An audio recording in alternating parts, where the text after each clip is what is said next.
Au sommaire de ce près de chez nous, dans le cadre d'un partenariat stratégique, Agemas Assurance a offert du matériel médical aux forces armées de Côte d'Ivoire. Une convention de partenariat a été signée entre la Chani et les PME, PMI du BTP afin de renforcer les capacités techniques et la compétitivité des entreprises locales. Et puis, trois talents émergents ont été primés par la Fondation BJKD à l'occasion de la quatrième édition de son prix des arts. Voilà pour les titres. Bienvenue à tous et à toutes dans cette édition. Les forces armées de Côte d'Ivoire bénéficient d'un nouvel appui en matière de santé. L'agence Agemas Assurance a procédé à une remise de matériel médicaux au profit de l'institution militaire au cours d'une cérémonie en présence du chef d'état-major général des armées. Une action qui s'inscrit dans le cadre d'un partenariat de longue date entre les deux structures. Exprimer ma profonde satisfaction à l'occasion de cette cérémonie. Pas seulement pour l'importance du don, pas seulement pour les éléments qui le constituent, mais aussi et surtout pour la méthode utilisée. Toutes les concertations, toutes les négociations, les différentes missions ont permis d'identifier véritablement nos besoins afin que ce don ait un impact réel sur la prise en charge sanitaire des militaires et de leurs familles. Soutenir les militaires et leurs familles dans la prise en charge sanitaire, c'est fait œuvre utile pour la nation. Parce que vous contribuez au bien-être physique et moral de ceux qui ont en charge la défense de la nation. Merci pour ce que vous faites. Merci de continuer, surtout. Cette opération fait suite à une mission de prospection autorisée par le chef d'état-major, menée conjointement par la division santé et action sociale des armées et Agemas. Et l'objet de ce jour est très important pour nous parce que l'armée est un partenaire stratégique et privilégié. Et donc, nous nous occupons de la pharmacie. Et dans ce cadre-là, nous avons estimé qu'il fallait nous rapprocher davantage de notre partenaire en posant des actions fortes pour que cet partenariat-là puisse vivre. Et donc, ce matin, l'occasion nous a été donnée d'offrir du matériel médical et biomédical à travers une ONG américaine spécialisée dans la santé communautaire, Medical Bridges et puis Global Assistance. Et donc, nous avons fait ce lobbying-là à travers nos relations internationales et nous avons obtenu donc 3 conteneurs de médicaments de 40 pieds chacun d'une valeur de 2 milliards qui sont offerts gracieusement par l'ONG en question à l'état-major général de Côte d'Ivoire. C'est un partenariat très fructueux et finalement, ceci est à encourager parce que qui offre la santé, mais offre la vie. Et qui offre la vie crée, n'est-ce pas, du bonheur.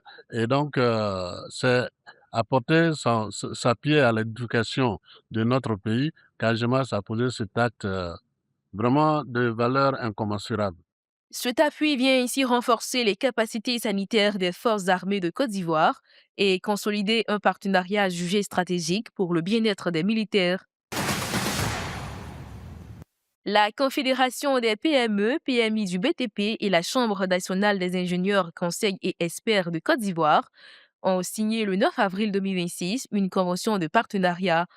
Objectif: renforcer les capacités des PME et améliorer la qualité des infrastructures dans le secteur du BTP.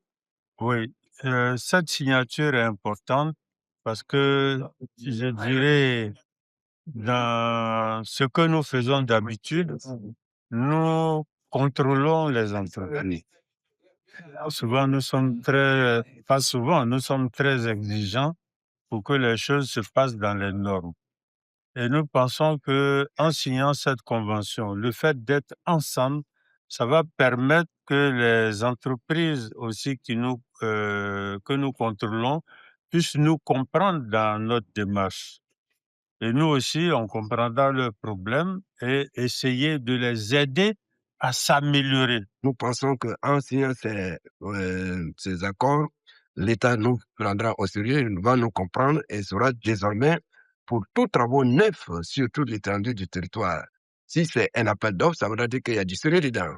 il faut que les matériaux de construction qui rentrent dans le jeu soient respectés, la construction soit respectée et ça soit contrôlé par les spécialistes, ceux qui peuvent nous éviter encore de voir ces effondrements qui vont venir encore. Dans la continuité du partenariat, les deux parties prévoient la mise en place d'un cadre permanent d'échange, de formation et d'assistance technique au profit des acteurs du secteur.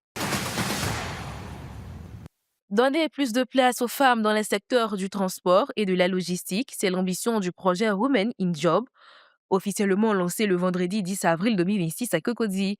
Cette initiative vise à favoriser l'insertion professionnelle des jeunes femmes dans des domaines encore fortement masculinisés, mais qui offrent de réelles perspectives d'emploi. Nous invitons toutes les jeunes filles qui ne croient pas encore qu'elles ont leur place dans le secteur du transport et de la logistique, que c'est bien possible. On a entendu au cours des panels qu'il y a vraiment de la ressource et de la richesse dans ces deux domaines-là et que le domaine n'attend que des femmes pour venir prendre leur position. Donc, agissez, levez-vous et brillez tout de suite et maintenant. Au total, 70 jeunes femmes seront formées et accompagnées dans le cadre de ce programme.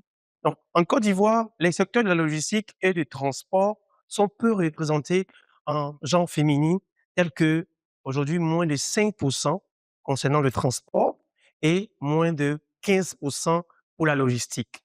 C'est ce pourquoi on vient aujourd'hui parler de dire qu'il faut démystifier, déconstruire et montrer comment est-ce que on peut vraiment mettre la valeur de la femme au milieu de cette réalité. À travers ce dispositif, les initiateurs entendent offrir aux participantes un parcours complet allant de la formation à l'insertion professionnelle afin de faciliter leur accès durable à l'emploi. Et à Abidjan, la Fondation BJKD a récompensé 3 talents émergents lors de la finale de la 4e édition de son prix des arts, dédié à la promotion de la création artistique.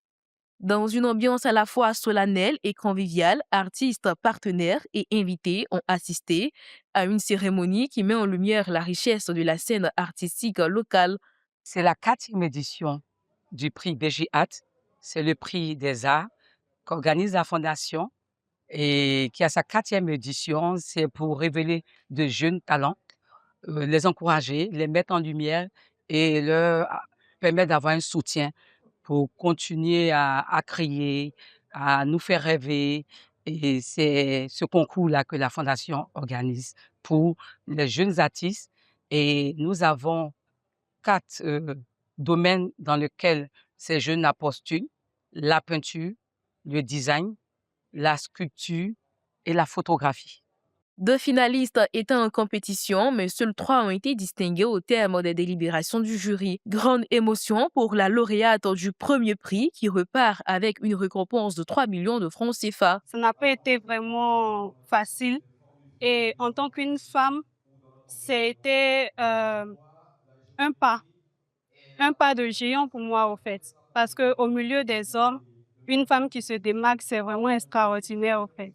Les partenaires saluent cette initiative structurante pour l'avenir du secteur artistique en Côte d'Ivoire. Vous savez, au-delà de l'accompagnement financier, nous souhaitons aussi pouvoir accompagner ces jeunes artistes, leur permettre de se révéler au plus grand monde et leur permettre de vivre leur art.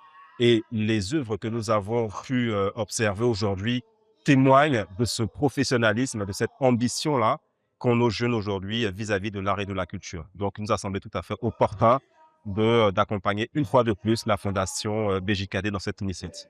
La cérémonie s'est poursuivie par une immersion dans l'univers des artistes à travers une visite d'exposition de tableaux et sculptures, fruits de leur créativité. C'est la fin de ce Près de chez nous. Merci de nous avoir suivis. Les programmes continuent sur cette info et sur cetteinfo.ci.